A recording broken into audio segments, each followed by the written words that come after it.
ಅಂತವರು ಮಾತಾಡಿದ್ದಾರೆ. ನಮ್ಮ ಮುಖ್ಯಮಂತ್ರಿಗಳು ನಮ್ಗೆ ಅವಾಗವಾಗ ಸಿಕ್ತಾಗ ಏನು ಹೇಳ್ತಾರೆ ಅಂದರೆ, ಸಿದ್ದರಾಮಯ್ಯನವರು ಈ ವಿಜಯಾನಂದ ಕಾಶಪ್ಪ ಏನಾದ್ರು ಒಂದು ಮಾಡ್ತಾ ಇರ್ತಾನ್ರಿ, ಅವನ ಆಕ್ಟಿವಿಟೀಸ್ ನನಗೆ ಅರ್ಥ ಆಗೋದು ಅಂತ ಈ ಕನಕ ಜಯಂತಿ ನಾಳೆ ಅಂತ ನನಗೆ ಹೇಳೋದು. ಇದು ಯಾಕೆ ಅವ್ರು ಹೇಳೋದು ಅಂದರೆ, ಸಾಂಸ್ಕೃತಿಕ ನಾಯಕ ಬಸವಣ್ಣನ ಕಾರ್ಯಕ್ರಮವನ್ನು ನಾವೇನು ಕೂಡಲ ಸಂಗಮದಲ್ಲಿ ಮಾಡಿದ್ವಿ, ಅದು ಇಡೀ ವಿಶ್ವಾದ್ಯಂತ, ಇಡೀ ಜಗತ್ತಿನಾದ್ಯಂತ ಪ್ರಸಾರ ಆಗಿದೆ. ಅದು ಜಗತ್ತಿಗೆ ಮುಟ್ಟಿದೆ. ಅಂತ ವಿಶೇಷವಾದಂಥ ಕಾರ್ಯಕ್ರಮನ ಈ ವಿಜಯಾನಂದ ಕಾಶಪ್ಪ ಏನಾದ್ರು ಒಂದು ಮಾಡ್ತಾ ಇರ್ತಾನೆ, ಬಹಳ ಆಕ್ಟಿವ್ ಪರ್ಸನ್ ಅಂತೇಳಿ ನಮಗೆ ಸ್ವಲ್ಪ ಅವಾಗ ಸಿಗ್ತಾಗ ಹೇಳ್ತಿರ್ತಾರೆ. ನಾನು ಈ ಟೈಟಲ್ಲು ನಮ್ಮ ಪರಶುರಾಮ್ ಮಹಾರಾಜರು ಫೋನ್ ಮಾಡಿದಾಗ ನನಗೆ ಒಂದು ವಿಶ್ವವಿದ್ಯಾಲಯದ ಕಾರ್ಯಕ್ರಮ ಮೈಸೂರಲ್ಲಿ, ಅವರು ನನಗೆ ಬಿಡಂಗಿಲ್ಲ. ಅದಕ್ಕೆ ನಾನು ಈ ಟೈಟಲ್ನ ತೋರಿಸ್ಬಿಟ್ಟೆ ಅವ್ರಿಗೆ, ಯೂನಿವರ್ಸಿಟಿ ಪ್ರೊಫೆಸರ್ಗೆ. ನೋಡಪ್ಪ, ಬಸವ ಭೀಮ ಸಂಗಮ ಅಂತಿದೆ, ನಾನು ಹೋಗ್ಲಾ ಬೇಡವಾ ಅಂದೆ. ಅವ್ರಂದ್ರೆ ಇಲ್ಲ ಗುರುಗಳೇ, ನೀವು ಅದಕ್ಕೆ ಹೋಗ್ಲೇಬೇಕು. ಯಾಕೆ ಅಂದ್ರೆ ಆಗಬೇಕಾಗಿರೋದೇ ಅವೆರಡು ಕೆಲಸ ಅಂದ್ರೆ, ಅವರು ಬಹಳ ಮುಖ್ಯವಾಗಿ ಆಗ್ಬೇಕಾಗಿರೋದು ಅವೆರಡು ಕೆಲಸ. ಅದಾಯಿತು ಅಂದ್ರೆ ಎಲ್ಲದಕ್ಕೂ ಉತ್ತರ ಅಲ್ಲೇ ಇದೆ, ನೀವು ಹೋಗಿ ಅಂದ್ರು. ನಾನು ಈ ಕಡೆ ಬಂದಿದ್ದೇನೆ. ವೇದಿಕೆಯಲ್ಲಿ ಎಲ್ಲ ಮಹಾಗಣ್ಯರು, ಪೂಜ್ಯ ಸ್ವಾಮೀಜಿಗಳು ಸಾನ್ನಿಧ್ಯ ವಹಿಸಿಕೊಂಡಿದ್ದಾರೆ. ಮತ್ತು ಎಲ್ಲ ಹಿರಿಯರು, ಜನಪ್ರತಿನಿಧಿಗಳು, ನಮ್ಮ ಶಾಸಕರು, ಮಾನ್ಯ ಅಧ್ಯಕ್ಷರು, ವೀರಶೈವ ಲಿಂಗಾಯತ ಪ್ರಾಧಿಕಾರದ ಅಧ್ಯಕ್ಷರಾಗಿ ಅಪ್ಪಟ ಬಸವಣ್ಣನ ವಾದಿಗಳು ಹೆಂಗಿರ್ತಾರೆ ಅಂದರೆ, ಅವರಲ್ಲೂ 3 ಥರ ಇದ್ದಾರೆ. ಬಸಲಿ ಬಸವಣ್ಣನ ವಾದಿಗಳು, ನಕಲಿ ಬಸವಣ್ಣನ ವಾದಿಗಳು, ಸೀಸನ್ ಬಸವವಾದಿಗಳು. ಅವರು 3 ಥರ. ಈ ಸೀಸನ್ ಅವ್ರು ಹೆಂಗೆ ಅಂದ್ರೆ, ಬಸವ ಜಯಂತಿ ಬಂತು ಒಂದೆರಡು ವಚನ ಬರ್ಕೊಡ ಅಂತ ಸೀಸನ್ ಆ ಟೈಮ್ಗೆ. ಇನ್ನು ನಕಲಿ ಹೆಂಗಿರ್ತಾರೆ ಅಂದ್ರೆ, ಅವ್ರು ಹೇಳೋದೇ ಒಂದು ಮಾಡೋದೇ ಒಂದು. ಈ ಅಸಲಿ ಬಸವಣ್ಣನ ವಾದಿಗಳು ಹೆಂಗಿರ್ತಾರಪ್ಪ ಅಸಲಿ ಅವರು ಅಂದ್ರೆ, ಅವ್ರು ಏನ್ ಹೇಳ್ತಾರೋ ಅದನ್ನ ಮಾಡೋದೇ ನಿಜವಾದಂತ ಅಸಲಿ ಬಸವಣ್ಣನ ವಾದಿಗಳು. ಹಾಗಾಗಿ ವಿಜಯಾನಂದ ಕಾಶಪ್ಪ ಅವ್ರ ಬಗ್ಗೆ ಮುಖ್ಯಮಂತ್ರಿ ಬಹಳ ಮೆಚ್ಕೊಂಡ್ಬಿಟ್ಟಿದ್ದಾರೆ. ಅವನು ಪಕ್ಕ ಬಸವವಾದಿ, ಪಕ್ಕ ಸಮತಾವಾದಿ. ಹೀಗಾಗಿ ನಿಮಗೂ ನಿದ್ದೆ ಬರ್ತಾ ಇರ್ಬೋದು, ಇನ್ನೂ ಊಟ ಮಾಡಿಲ್ಲ ಅಂತ ಕಾಣ್ತದೆ. ಹಾಗಾಗಿ ಈ ಕಾರ್ಯಕ್ರಮ ಬಸವ ಭೀಮ ಸಂಗಮ ಅನ್ನೋ ಕಾರ್ಯಕ್ರಮವನ್ನು ಆಯೋಜನೆ ಮಾಡಿ, ಎಲ್ಲಿ ಆಯೋಜನೆ ಮಾಡಿರೋದು? ಕೂಡಲ ಸಂಗಮದಲ್ಲಿ. ಎಂಥ ಭೂಮಿ ಇದು! ಈ ಭೂಮಿ ಮನುವಾದವನ್ನ ಮಟ್ಟ ಹಾಕಿದಂತ ಭೂಮಿ ಯಾವ್ದಾದ್ರು ಇತ್ತು ಅಂದ್ರೆ ಅದು ಕರ್ನಾಟಕದ ಕೂಡಲ ಸಂಗಮ. ಮನುವಾದಕ್ಕೆ ಬೆಂಕಿ ಹಚ್ಚಿದಂತ ಭೂಮಿ ಇದು. ಜಾತಿ ವರ್ಣ ವರ್ಗರಹಿತವಾಗಿ ಸಮಾಜ ಕಟ್ಟಿದಂತ ಭೂಮಿ ಇದು. ಜಾತಿಗೆ, ವರ್ಣಕ್ಕೆ, ವರ್ಗಕ್ಕೆ ಬೆಂಕಿ ಹಚ್ಚಿ ಮನುವಾದವನ್ನ ಮಟ್ಟ ಹಾಕಿದಂತ ಭೂಮಿ ಇದು. ಇಂಥ ಭೂಮಿ ಒಳಗಡೆ 2 ಧ್ರುವ ನಕ್ಷತ್ರಗಳು, ಭೀಮ ಮತ್ತು ಬಸವ, ಇವರಿಬ್ಬರ ಸಂಗಮವನ್ನು ಮಾಡಬೇಕು ಅಂತ ಸಂಕಲ್ಪ ಮಾಡಿ ಕಾರ್ಯಕ್ರಮ ಮಾಡಿದ್ರಿ. ಜೋರಾಗಿ ಚಪ್ಪಾಳೆ ಹೊಡೆದು. ಇದು ನಿಜವಾಗ್ಲೂ ಆಗಬೇಕಾದ್ದೇ ಇದು. ಹಾಗಾಗಿ ಇಂಥ ಕಾರ್ಯಕ್ರಮದಲ್ಲಿ ನಾವು ತಿಳ್ಕೊಬೇಕಾಗಿರ್ತಕ್ಕಂಥದ್ದು ಒಂದೇ ವಿಷಯ ಏನಪ್ಪ ಅಂದ್ರೆ, ಬಸವ ಭೀಮ ಸಂಗಮ ಕಾರ್ಯಕ್ರಮ ಬೇರೆ ಏನೂ ಅಲ್ಲ, ಅದು ಏನೇನೂ ಅಲ್ಲ. ಅದು ಏನಪ್ಪ ಅದು ಅಂದ್ರೆ, ಭಾರತದ ಸಂವಿಧಾನದ ಹೃದಯ ಇದು. ಭಾರತದ ಸಂವಿಧಾನದ ಹೃದಯ ಯಾವುದು? ಬಸವ ಭೀಮರ ಸಂಗಮವೇ ಭಾರತದ ಸಂವಿಧಾನದ ಹೃದಯ. ಹೃದಯ ಅಂತ ಯಾಕೆ ಹೇಳ್ತೇನೆ? ಸಮಾನತೆ, ಸೋದರತೆ, ಭಾತೃತ್ವ, ಇವು 3 ಎಲ್ಲಿದೆಯಪ್ಪ ಅಂದ್ರೆ, ಅದು ಬಸವನ ಭೂಮಿಯಲ್ಲಿ ಬಿತ್ತು ಬೆಳೆದಂತ ಫಲ ಇದು. ಬಸವ ಮತ್ತು ಭೀಮ ಇವರಿಬ್ಬರ ಸಂದೇಶವನ್ನು ಒಳಗೊಂಡಿರ್ತಕ್ಕಂಥ ಏನು ಸಂಗಮ ಇದೆ, ಕೂಡಲ ಸಂಗಮ, ಇದು ಸಂವಿಧಾನದ ಹೃದಯದ ಭಾಗ. ಹಾಗಾಗಿ ಇಲ್ಲಿಂದಲೇ ಪ್ರಾರಂಭ ಆಗಬೇಕು. ಅವರು ಮೀಟಿಂಗ್ ಕರೆದಾಗ ಹೇಳ್ತಾ ಇದ್ರು, ಸಾಂಸ್ಕೃತಿಕ ನಾಯಕ ಬಸವಣ್ಣ ಕೂಡಲ ಸಂಗಮದಲ್ಲೇ ಪ್ರಾರಂಭ ಆಗಬೇಕು ಸ್ವಾಮಿಗಳೇ ಅಂತ ಮೀಟಿಂಗ್ ಅಲ್ಲಿ. ಅದಕ್ಕೆ ನಾವು ಇಲ್ಲೇ ಸಂಗಮದಲ್ಲೇ ಮಾಡಿಬಿಟ್ಟಿವಿ. ಮುಖ್ಯಮಂತ್ರಿ ಕರೆಸಿ ಬಹಳ ಅದ್ದೂರಿಯಾದಂಥ ಕಾರ್ಯಕ್ರಮ ಮಾಡಿಬಿಟ್ಟಿವಿ. ಒಳ್ಳೆ ಸಂದೇಶ ನಾಡಿಗೋಯ್ತು. ಒಂದು ಕಡೆ ಬಸವಣ್ಣ, ಒಂದು ಕಡೆ ಬಾಬಾ ಸಾಹೇಬ್. ಇತಿಹಾಸ ಅದು. ಇಂಥ ಕಾರ್ಯಕ್ರಮಗಳನ್ನ ಪದೇ ಪದೇ ಯಾಕೆ ನಮ್ಮ ನಮ್ಮ ಈ ಕೂಡಲ ಸಂಗಮದಲ್ಲಿ ವಿಜಯಾನಂದ ಕಾಶ್ಯಪ್ ಅವರು ಮಾಡ್ತಿದ್ದಾರೆ ಅಂದ್ರೆ ಇದು ಹಿಂದುತ್ವ ವರ್ಸಸ್ ಬಂಧುತ್ವ. ಯಾವ್ದಿದು ಈ ಕಾರ್ಯಕ್ರಮ? ಯಾವುದು? ಹಿಂದುತ್ವ ವರ್ಸಸ್ ಬಂಧುತ್ವ. ಯಾವ್ದು ಆಯ್ಕೆ ಮಾಡ್ಕೋಬೇಕು ನಾವೀಗ? ಬಂಧುತ್ವ. ಕೈ ಎತ್ತಿ, ಎಲ್ಲರೂ ಕೈ ಎತ್ತಬೇಕು. ನಮಗೆ ಬೇಕಾಗಿರೋದೇನು? ಬಂಧುತ್ವ. ಬಂಧುತ್ವ ಬೇಕೇ ಹೊರತು ಬೆಂಕಿ ಹಚ್ಚುವ ಹಿಂದುತ್ವ ಬೇಡ. ಇವತ್ತಿನ ಸಂದೇಶ ಯಾವುದು? ಜಾತಿ ಹೆಸರಲ್ಲಿ, ಧರ್ಮದ ಹೆಸರಲ್ಲಿ, ವರ್ಣದ ಹೆಸರಲ್ಲಿ ಬೆಂಕಿ ಹಚ್ಚೋ ಕೆಲಸ ನಮಗೆ ಬೇಡ. ಬಂಧುತ್ವ ಇಲ್ಲದೆ ಇರತಕ್ಕಂಥ ಹಿಂದುತ್ವ, ಬಂಧುತ್ವನೇ ಇಲ್ಲದೆ ಇರತಕ್ಕಂಥ ಹಿಂದುತ್ವ ದೇಶದ ಅಖಂಡತೆಗೆ ಅಪಾಯ, ದೇಶದ ಭೂಪಟ್ಟಕ್ಕೆ ಅಪಾಯ. ಅದಕ್ಕೆ ಇದನ್ನ ಗೊತ್ತಾಗಿ ಬಸವಣ್ಣ 12ನೇ ಶತಮಾನದಲ್ಲಿ ಬಂಧುತ್ವ, ಎಂತ ಬಂಧುತ್ವ ಅದು? ಎಂತ ಬಂಧುತ್ವ? ಮೇಲಾಗಲು ಅಲ್ಲೇನು, ಎಲ್ಲಿರ್ತೀನಿ? ಕೀಳಾಗಿ ಇರುವೆನು. ಕೀಳಿಂದ ಅಲ್ಲವೇ ಹಯನು ಕರವುದು ಹಾಲ. ಆಕಳಲ್ಲಿ ಹಾಲು ಬರೋದು ಎಲ್ಲಿ ಬರ್ತದೆ? ಎಲ್ಲಿ ಬರ್ತದೆ? ಕೊಂಬಲ್ ಬರ್ತದ, ಕೆಸರಲ್ಲಿ ಬರ್ತದ? ಕೆಚ್ಚಲಲ್ಲಿ. ಆಕಳ ಹಾಲು ಬರೋದು ಕೆಸರಲ್ಲಿ. ಮೇಲಾಗಿ ನರಕದಿ ಓಡಾಡಲಾರೆನು. ಕೀಳಿಂಗಲ್ಲವೇ ಅಯ್ಯನು ಕರೆಯುವುದು ಹಾಲ. ಏನ್ ಬಸವಣ್ಣನ ಮಾತು? ಮೇಲಾಗಲಲ್ಲೇನು ಕೀಳಾಗಿರುವೆನು. ನಿಮ್ಮ ಶರಣರ ಪಾವನ ಪಾದದ ಕೆಳಗೆ ಕೆಳವಾಗಿರಿಸೆಯ ಕೂಡಲ ಸಂಗಮ ದೇವ. ಈ ಭೂಮಿ ಬಂಧುತ್ವದ ಭೂಮಿ. ಇಲ್ಲಿ ನೀವು ಹಿಂದುತ್ವದ ಬೀಜವನ್ನು ಬಿತ್ತಲಿಕ್ಕೆ ಯಾವ ಕಾರಣಕ್ಕೂ ಸಾಧ್ಯ ಇಲ್ಲ ಅಂತಕ್ಕಂಥದನ್ನ ನೀವು ಪ್ರಮಾಣ ಮಾಡಿ ಈ ಬಸವ ಭೀಮ ಸಂಗಮವನ್ನ ಕೊಂಡೊಯ್ಯಬೇಕು. ಏನ್ ಸ್ವಾಮಿಗಳೇ ನೀವು ಹಿಂಗೆ ಹೇಳ್ತಾ ಇದ್ದೀರಲ್ಲ? ಹೌದು, ಇವತ್ತು ಈ ದೇಶದಲ್ಲಿ ಏನ್ ನಡೀತಾ ಇದೆ? ಏನ್ ನಡೀತಾ ಇದೆ? ಯಾವ ಹಿಂದುತ್ವದ ಜ್ವಾಲೆಯಲ್ಲಿ ಸಿಕ್ಕಾಕೊಂಡು, ಬೆಂಕಿ ಜ್ವಾಲೆಯಲ್ಲಿ ಸಿಕ್ಕಾಕೊಂಡು ಯಾರು ನರಳ್ತಾ ಇರೋರು? ಯಾರು?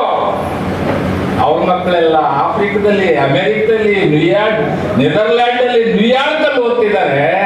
ನಮ್ಮ ಮಕ್ಕಳೆಲ್ಲ ಪಾಪ ಬೀದಿಯಲ್ಲಿ ನಿಂತ್ಕೊಂಡು ಎಲ್ಲಿದ್ದಾರೆ?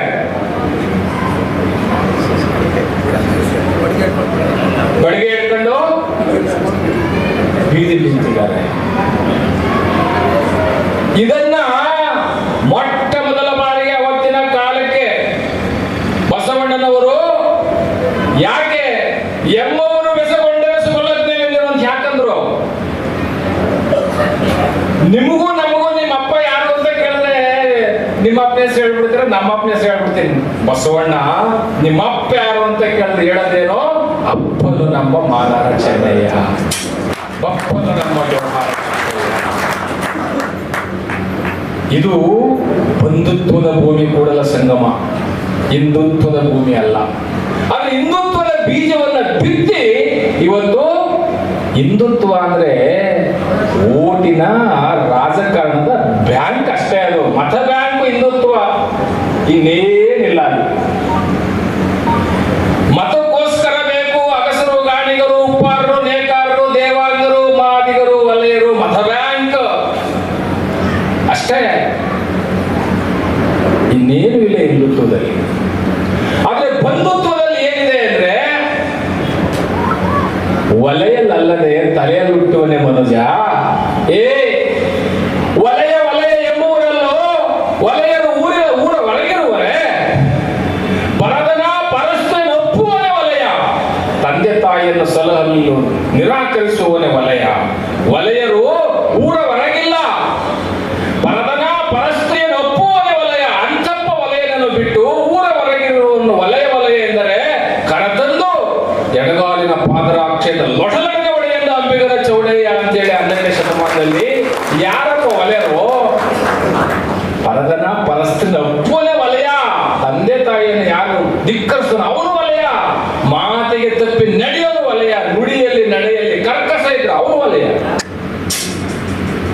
ಎಂಥ ಸಾಮರಸ್ಯ, ಎಂಥ ಬೀಜವನ್ನ ಬಸವಣ್ಣವರು ಬಿತ್ತಿದ್ರು ಇಲ್ಲಿ. ಅದಕ್ಕೆ ನಾನು ಪರಶುರಾಮ್ ಮಹಾರಾಜರಿಗೆ ಹೇಳಿದೆ, ಇಲ್ಲ ಇಲ್ಲ, ಈ ಬಸವ ಭೀಮ ಸಂಗಮ ಆದ್ರೆ ಇವರಿಬ್ಬರ ಸಂಗಮ ಆಯ್ತು ಅಂದ್ರೆ ಅದು ಭಾರತದ ಸಮಗ್ರತೆ, ಸೋದರತೆ, ಭಾತೃತ್ವದ ತಳಹದಿಯಲ್ಲಿ ಇಡೀ ಕರ್ನಾಟಕ ರಾಜ್ಯದಲ್ಲಿ ಕೇವಲ ಬಸವ ಭೀಮ ಸಂಗಮ ಆಯಿತು ಅಂದ್ರೆ ವಿಧಾನಸೌಧವೇ ನಿಮ್ದಾಗತ್ತೆ, ಕೆಂಪು ಕೋಟೆಯೇ ನಿಮ್ದಾಗತ್ತೆ. ಇದು ಈ ಸಂದೇಶ.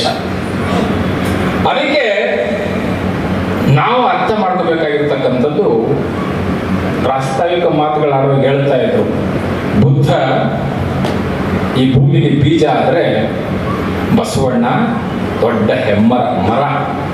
ಬುದ್ಧ ಬೀಜ, ಬಸವಣ್ಣ ಮರ ಆದ್ರೆ ಅಂಬೇಡ್ಕರ್ ಫಲ. ಅವರು ಬಿಟ್ಟಿರ್ತಕ್ಕಂಥ ಫಲವನ್ನ ನಾವೆಲ್ಲರೂ, ಎಲ್ಲ ಸರ್ವ ಸಮಾಜದವರು ಆ ಫಲವನ್ನ ನಾವು ಅನುಭವಿಸ್ತಾ ಇದ್ದೇವೆ. ಹಾಗಾಗಿ ಬುದ್ಧ, ಬಸವ, ಅಂಬೇಡ್ಕರ್, ಕನಕ, ಕಬೀರ ಎಲ್ಲ ಮಹಾತ್ಮರು, ಸಂತರು ನಮ್ಗೆ ಹೇಳಿರೋದೇನಂದ್ರೆ ದಯೆ, ಮಾನವೀಯ ಮೌಲ್ಯ, ಇದನ್ನು ಹೇಳಿದ್ದಾರೆ. ಆದ್ರೆ ಹಿಂದುತ್ವದಲ್ಲಿ ಹೇಳ್ತಾ ಇರ್ತಕ್ಕಂಥದ್ದು ಏನು ಅಂದ್ರೆ ಜಾತಿ, ವರ್ಣ, ವರ್ಗದ ಆಧಾರದ ಮೇಲೆ ಇಡೀ ಮಾನವ ಸಮಾಜವನ್ನೇ ಬಹಳ ಅಮಾನವೀಯವಾಗಿ ನಡೆಸ್ಕೊಂಡು ಬಂದಂತ ಏನು 2600 ವರ್ಷಗಳ ಈ ಅಸಮಾನತೆ ಇದೆ, ಈ ಅಸಮಾನತೆಗೆ ಬಹಳ ಮಟ್ಟ ಹಾಕಿ ಕೊಡಲಿ ಪೆಟ್ಟನ್ನ ಕೊಟ್ಟಂತವ್ರು ಯಾರಂದ್ರೆ ಬುದ್ಧ, ಬಸವ, ಅಂಬೇಡ್ಕರ್. ಈ ಒಂದು ಅಸಮಾನತೆಯ ಬೀಜವನ್ನ ಕೊಳತು ನಾರುವಂತೆ ಮಾಡಿದ್ರು, ಅದನ್ನ ಬೆಳಿಲಿಕ್ಕೆ ಬಿಡ್ಲಿಲ್ಲ ಅವರು. ಆದ್ರೂ ಮಧ್ಯೆ ಈ ಕಳೆಗಳು ಬರ್ತಾ ಇರ್ತಾವ. ಕಳೆ ಜಾಸ್ತಿ ಆದ್ರೆ ಹೊಲದಲ್ಲಿ ಕಳೆ ಜಾಸ್ತಿ ಆದ್ರೆ ಬೆಳೆ ನಾಶ ಆಗ್ಬಿಡ್ತದೆ. ಕಳೆಗಳು ನಾಶ ಆಗ್ಬೇಕು ಅಂತೇಳಿ ವಿಜಯಾನಂದ ಕಾಸಪ್ಪನವರು ಶುರು ಮಾಡಿದ್ದಾರೆ ಬಸವ ಭೀಮ ಸಂಗಮವನ್ನ. ಕಳೆ ಕೀಳೋ ಕೆಲಸ ನಾವು ಅಷ್ಟು ಸುಲಭವಾಗಿ ಯಾವುದೇ ಕಾರ್ಯಕ್ರಮಗಳು ಮಾಡೋದಿಲ್ಲ. ಕಳೆ ಕೀಳಬೇಕು, ಕಳೆಗಳು ಜಾಸ್ತಿ. ಅದು ಯಾವ ಕಳೆ ಅಂದ್ರೆ ಅದು ಅನುಸ್ಮೃತಿಯ ಕಳೆ, ತಾರತಮ್ಯದ ಕಳೆ, ಅಸಮಾನತೆಯ ಕಳೆ, ಜಾತಿಯ ಕಳೆ. ಇಂಥ ಕಳೆಯನ್ನು ಕೀಳಲಿಕ್ಕೋಸ್ಕರನೇ ಬಸವಣ್ಣ 12ನೇ ಶತಮಾನದಲ್ಲಿ ಅಂಗದ ಮೇಲೆ ಲಿಂಗಸ್ವಾಯಿತವಾದ ಒಲೆಮಾದಿಗರ ಮನೆಯ ಸುನಕವಾದರೂ ಸರಿ, ಅಂಗದ ಮೇಲೆ ಲಿಂಗಸ್ವಾಯಿತವಾದ ಒಲೆಮಾದಿಗರ ಮನೆಯ ನಾಯಿ. ನೋಡಿ, ಮನುಷ್ಯರು ಹೇಳಿಲ್ಲ ಅವರು, ಅವರ ಮನೆ ನಾಯಿಯಾಗಿದ್ರು ಸರಿ, ಅಂಗದ ಮೇಲೆ ಲಿಂಗಸ್ವಾಯಿತವಾದ ಒಲೆಮಾದಿಗರ ಮನೆಯ ಸುನಕವಾದರೂ ಸರಿ, ಕರತಂದು ಪಂಚವಾದ್ಯವನಿಗೆ ಸನ್ಮಾನಿಸುವ ಕೂಡಲ ಸಂಗಮ ದೇವ. ಇದು ಬಂಧುತ್ವದ ಬೀಜ. ಹಿಂದುತ್ವದ ಬೀಜ, ಹಿಂದುತ್ವದ ಬೀಜ ಹೆಂಗಿದೆ ಅಂದ್ರೆ ಓಂ ಭೂರ್ಭುವಸ್ವಾಹ ತತ್ಸವಿತರ್ವರೆಣ್ಯಂ. ಕೇಳೋದಕ್ಕೂ ಗೊತ್ತಾಗ್ಬಾರ್ದು, ಹೇಳೋದಕ್ಕೂ ಗೊತ್ತಾಗ್ಬಾರ್ದು. ಅವನಿಗೂ ಗೊತ್ತಿಲ್ಲ, ಇವನಿಗೂ ಗೊತ್ತಿಲ್ಲ. ಇದು ಈ ಪರಿಸ್ಥಿತಿ ಇದೆ. ಅದಕ್ಕೆ ಕೂಡಲ ಸಂಗಮವನ್ನೇ ನೀವು ಆಯ್ಕೆ ಮಾಡಿಕೊಂಡು, ನನಗೆ ಎಲ್ಲರೂ ಫೋನ್ ಮೇಲೆ ಫೋನ್ ಇಲ್ಲ, ವಿಜಯಾನಂದ ಕಾಸಪ್ಪ ಅವರು ಒಂದು ರಥ ಎಳ್ಕೊಂಡ್ಬರ್ತಾರೆ. ಏನ್ ರಥ ಅದು? ಬಸವ ಭೀಮ ಸಂಗಮದ ರಥ. ಅದನ್ನ ಇಡೀ ನಾಡಿನಾದ್ಯಂತ ಎಳೆದು ಬಿಟ್ರೆ ನಿಜವಾಗ್ಲೂ ಫೋಟೋಗಳಲ್ಲಿ ಇಟ್ಕೊಂಡಿದ್ದೀವಿ ಬುದ್ಧ, ಬಸವ, ಅಂಬೇಡ್ಕರ್ ಅವರನ್ನ. ನಿಮ್ಮ ಹೃದಯ ಮತ್ತು ನಿಮ್ಮ ನೆತ್ತಿಯ ಮೇಲೆ ಅವ್ರು ಇಟ್ಕೊಂಡು ಓಡಾಡ್ತೀರಾ, ಈ ರಾಜ್ಯದ ಸಾಮಾಜಿಕ ಆರ್ಥಿಕ ಬದಲಾವಣೆಗಳೇ ಆಗ್ಬಿಡ್ತವೆ ಅಂತ. ಈ ಬದಲಾವಣೆಗಳಾಗಲಿ ಅಂತೇನೆ ನಾವು ಬಸವಾದಿ ಶಿವಶರಣರು ಶರಣ ಧರ್ಮ,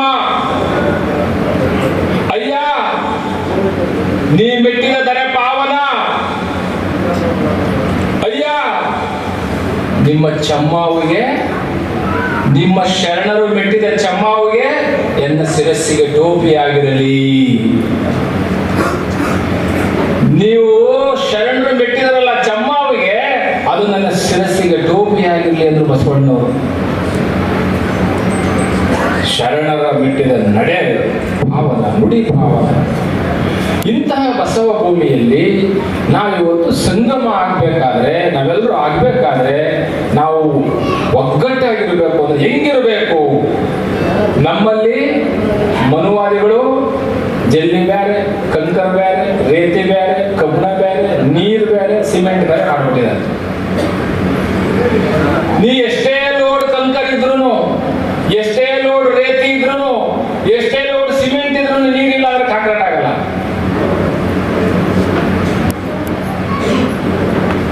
ಎಲ್ಲರೂ ಕಾಂಕ್ರೀಟ್ ಆಗಬೇಕು ಅನ್ನೋದೇ ಬಂಧುತ್ವ, ಅದೇ ಬಸವ ತತ್ವ, ಅದೇ ಅಂಬೇಡ್ಕರ್ ತತ್ವ. ಕಾಂಕ್ರೀಟ್ ಆಗಬೇಕು. ಅವರು ಕಾಂಕ್ರೀಟ್ ಆಗಕ್ಕೆ ಬಿಡಲ್ಲ. ಅವ್ರು ಏನ್ ಮಾಡ್ತಾರೆ, ಎಲ್ಲರನ್ನು ವಿಭಾಗ ಮಾಡಿ ಇಟ್ಬಿಟ್ಟಿದ್ದಾರೆ. ಬಿಟ್ಟಿಲ್ಲ ಇದೇನು ಮಾಡೋದು ಅಂತ ಶಿವನ ದೇವಸ್ಥಾನಕ್ಕೆ ಒಂದು ಕಟ್ತಾವ. ಆ ಶಿವನ ದೇವಸ್ಥಾನದಲ್ಲಿ ಶಿವರಾತ್ರಿ ಹಬ್ಬ ಬಂತಲ್ಲ, ಅವ ಸುಮ್ಮನೆ ಇರ್ತಾನ, ಅವನು ಕಿತ್ತಾಕ್ಬಿಡ್ತಾನೆ. ಇವು ಅಕ್ಕಿಗಳೆಲ್ಲ ಪಾರಿವಾಳ ಹೊರಗೆ ಬಂದು ಏನಪ್ಪ, ನಮ್ಗೆ ಮಸೀದಿಲೂ ಜಾಗ ಇಲ್ಲ, ಚರ್ಚಲ್ಲೂ ಜಾಗ ಇಲ್ಲ, ಟೆಂಪಲಲ್ಲೂ ಜಾಗ ಇಲ್ಲ, ಹಾಗಾದ್ರೆ ನಮ್ಮ ದೇವರು ಯಾವುದು, ನಮ್ಮ ಧರ್ಮ ಯಾವುದು ಅಂತ ಮಾತಾಡ್ಕೋಬೇಕಾದ್ರೆ ಒಂದು ಪಾರಿವಾಳ ಹೇಳ್ತದೆ, ಏ ಮೂರ್ಖರೇ, ಅವ್ರು ಯಾರು ಮನುಷ್ಯರಲ್ಲ, ಅವರು ನಮಗೆ ಮಸೀದಿಲೂ ಬಿಟ್ಟಿಲ್ಲ, ಚರ್ಚಲ್ಲೂ ಬಿಟ್ಟಿಲ್ಲ, ದೇವಸ್ಥಾನದಲ್ಲೂ ಬಿಟ್ಟಿಲ್ಲ. ನಮ್ಮ ಧರ್ಮ ಯಾವುದಂದ್ರೆ ಪ್ರಕೃತಿನೇ ನಮ್ಮ ಧರ್ಮ, ಪ್ರಕೃತಿನೇ ನಮ್ಮ ದೇವರು, ನಡೆದು ಹೋಗೋಣ ಪ್ರಕೃತಿಗೆ ಯಾರು ಅಂತ ಹೊಸ ಬರ್ತಾವ. ಅದಕ್ಕೆ ಬಸವಣ್ಣ ಏನ್ ಹೇಳಿದ್ದಾರೆ ಅಂದ್ರೆ, ಪ್ರಕೃತಿಯೇ ಗಣ ಗುರು ಲಿಂಗ ಜಿಂಗಮ ಜಗವೇ ಕೂಡಲ ಸಂಗಮ. ಯಾವುದು ಕೂಡಲ ಸಂಗಮ? ಪ್ರಕೃತಿಯೇ ಘನ ಗುರು ಲಿಂಗ ಜಂಗಮ ಜಗವೇ ಕೂಡಲ ಸಂಗಮ. ಅದಕ್ಕೆ ಬ್ರಿಟಿಷರು ಹಲವಾರು ಸಾಹಿತ್ಯಗಳು ಬಸವೇಶ್ವರರ ಬಗ್ಗೆ ಇಷ್ಟು ಚೆನ್ನಾಗಿ ಬರೆದಿದ್ದಾರೆ ಅಂದ್ರೆ, ಇಂಗ್ಲಿಷ್ ಅಲ್ಲಿ ಬಹಳ ದೊಡ್ಡದಾಗಿ ಬರೆದಿದ್ದಾರೆ ಬಸವಣ್ಣವ್ರ ಬಗ್ಗೆ. Dignity of labour, equality, justice, democratic movement, ಅದ್ಭುತವಾದ ಕಲ್ಪನೆ ಬಸವಣ್ಣನ ಕಲ್ಪನೆ. ಅಂತಹ ಬಸವ ಬೀಜ ನಾವು ಮನೆ ಮನೆಗೆ ಬಿತ್ತಿದ್ರೆ, ಅಂಬೇಡ್ಕರ್ ಬೀಜವನ್ನ ಮನೆ ಮನೆಗೆ ಬಿತ್ತಿದ್ರೆ ಹಿಂದುತ್ವದ ಬೀಜ ನಾಶ ಆಗೇ ಆಗುತ್ತೆ. ಆ ಹಿಂದುತ್ವದ ಬೀಜವನ್ನು ಬಿತ್ತಲಿಕ್ಕೆ ಬಂಧುತ್ವದ ಬೀಜವನ್ನ ತಕೊಂಡು ವಿಜಯಾನಂದ ಕಾಶ್ಯಪ ಹೊರಟಿದ್ದಾರೆ. ಹೋಗ್ಬೇಕೋ ಬೇಡೋ ಹೇಳ್ರಪ್ಪ? ಹೋಗ್ಬೇಕು. ನಮ್ಮವ್ರು ಹೆಂಗೆ ಅಂದ್ರೆ, ಸನ್ಮಾನ್ಯ ಅಧ್ಯಕ್ಷರೇ, ಒಬ್ಬ PhD ಮಾಡ್ತಿದ್ದಾನೆ. PhD ಸಬ್ಜೆಕ್ಟ್ ಯಾವುದು ಒಂದು ಅಂದ್ರೆ ದೇವ್ರಿಲ್ಲ ಅಂತ. ಅವನ ಸಬ್ಜೆಕ್ಟ್ ಯಾವುದು? ದೇವರೇ ಇಲ್ಲ ಅಂತ. ದೇವರೇ ಇಲ್ಲ ಅಂತ PhD ಮಾಡಿ ಏನ್ ಮಾಡ್ದ ಅವನು? 370 ಪೇಜ್ ದಾಖಲೆ ಸಮೇತ ಬರೆದ. ದೇವ್ರಿಲ್ಲ ಬರೆದ್ಬಿಟ್ಟು ಸಬ್ಮಿಷನ್ ಮಾಡ್ಬೇಕಲ್ಲ. ಸಬ್ಮಿಟ್ ಮಾಡಕ್ ಹೋದ್ರೆ ಅವ ಗೈಡ್ ಇದ್ದಲ್ಲ, ಅವನು ಪಕ್ಕಾ ದೇವ್ರನ್ನ ಅಂತಕ್ಕಂಥವ್. ನನ್ನ ಮಗ ದೇವ್ರಿಲ್ಲ ಅಂತ ಇಷ್ಟೊಂದು ಡಾಕ್ಯುಮೆಂಟ್ಸ್ ಇಟ್ಕೊ ಬಂದಲ್ಲ, ತಡ್ರಲ್ಲೇ ಮುಂದೆ ಕೊಡಬೇಡಿ ಅವ್ನಿಗೆ ಅವಾರ್ಡ್ ಅಂತ. ಒಂದ್ 2-3 ವರ್ಷ ಆದ್ಮೇಲೆ ಇವ್ನಿಗೆ ಇನ್ನೂ ಅವಾರ್ಡ್ ಸಿಕ್ಕಿಲ್ಲ. ಯಾರೋ ಒಬ್ಬ ಗೋಪಿನಾಥ್ ಅಂತವ್ರು ಬಂದ್ಬಿಟ್ರು, ಒಳ್ಳೆ ಫಸ್ಟ್ ಕ್ಲಾಸ್ ವಿಚಾರವನ್ನು ನೋಡಿದ್ರು. ದಾಖಲೆ ಸಮೇತ ಇಷ್ಟೊಂದು ಚೆನ್ನಾಗಿ ಬರೋದಲ್ಲಪ್ಪ, ಏ ಕೊಡ್ರೆ ಅಂತ ಹೇಳಿ ಕೊಟ್ಬಿಟ್ರಿ ಅವ್ನಿಗೆ. ಹೊರಗಡೆ ಬಂದು ಫ್ರೆಂಡ್ಸ್ ಎಲ್ಲ ಕೇಳ್ತಂತ, ಏನೋ 8 ವರ್ಷದಿಂದ ನಿನಗೆ ಅವಾರ್ಡ್ ಆಗಿರ್ಲಿಲ್ಲ, ಹೆಂಗೆ ಹೀಗಾಯ್ತು ಅಂದ್ರೆ, ಅವ ಏನ್ ಹೇಳ್ತಂತ, ಅಯ್ಯೋ ದೇವ್ರ ಕೃಪೆಯಿಂದ ಆಯ್ತು ಅಂತ. ಅವನ್ ಸಬ್ಜೆಕ್ಟ್ ಯಾವುದು? ಅವನ್ ಬಾಯಿ ಯಾವ್ದು ಬರ್ತದೆ? ಹಿಂಗೆ ಹಿಂದುತ್ವದ ಬೀಜ, ಹಿಂದುತ್ವದ ವಿಷ ಬೀಜ ಇದೆಯಲ್ಲ, ಅದು ಇಂಜೆಕ್ಷನ್ ಆಗ್ಬಿಡುತ್ತೆ. ಅವನ್ ಸಬ್ಜೆಕ್ಟ್ ಯಾವುದು? ಅದೊಂದು ಬಾಯಿ ಬಂದದ್ದೇನು? ಇದು ವಿಷ ಬೀಜ. ಇದನ್ನ ಬಿತ್ತಬಾರದು ಅನ್ನೋದಕ್ಕೋಸ್ಕರ ಬಸವಣ್ಣ ಅವತ್ತಿನ ಕಾಲಕ್ಕೆ ಏನಂದ್ರು? ವೇದಕ್ಕೆ ಒಲೆ ನಿಕ್ಕುವೆ, ಶಾಸ್ತ್ರಕ್ಕೆ ನಿಗಳ ಬಾರಿಸುವೆ, ತರ್ಕದ ಬೆನ್ನ ಬಾರಿಸುವೆ.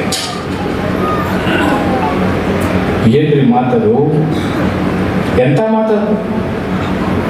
ಸಾಮಾನ್ಯವಾದ ಮಾತೇನ್ರಿ? ವೇದ ವಾದಿಸದರಿಯಿತು, ಪುರಾಣ ಪೂರೈಸದೆ ಕೆಟ್ಟಿತು.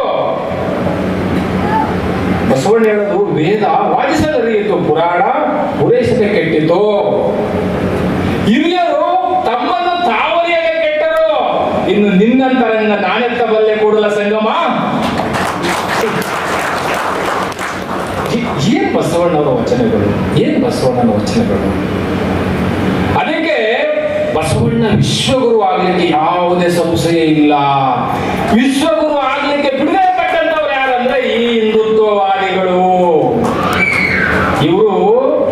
ಬಸವಣ್ಣನನ್ನ ವಿಶ್ವಗುರು ಆಗಿ ಬಿಡ್ತಿಲ್ಲ.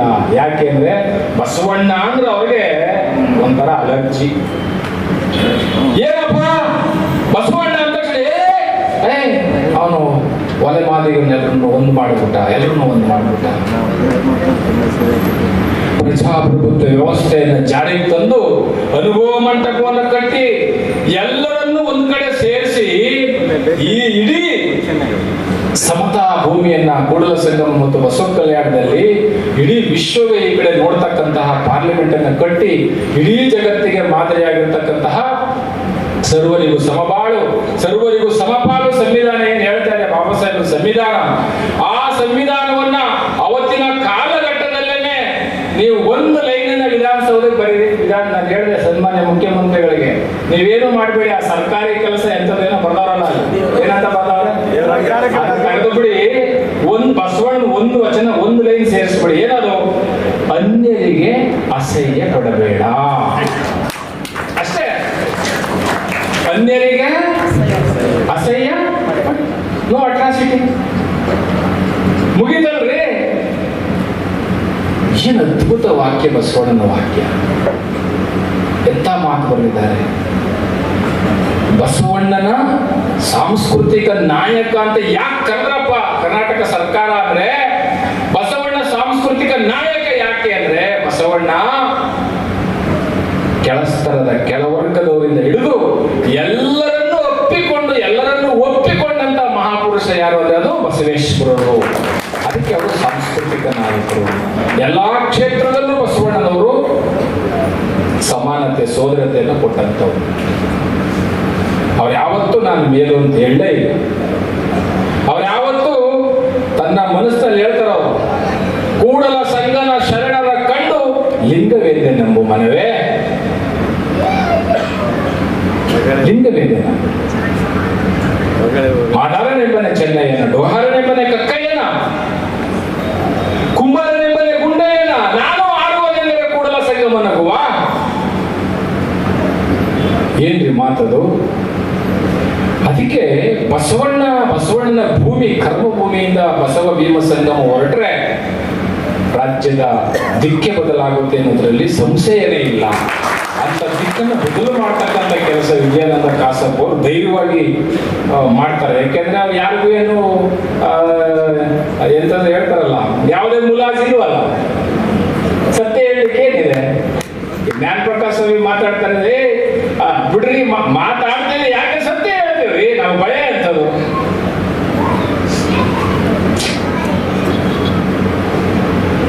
ಕೊಂದವರು ಉಳಿವರೆ ಕೂಡಲ ಸಂಗಮ ದೇವ, ಶೂಟ್ ಮಾಡ್ಬೋದು ಅಷ್ಟೇ. ನೀವು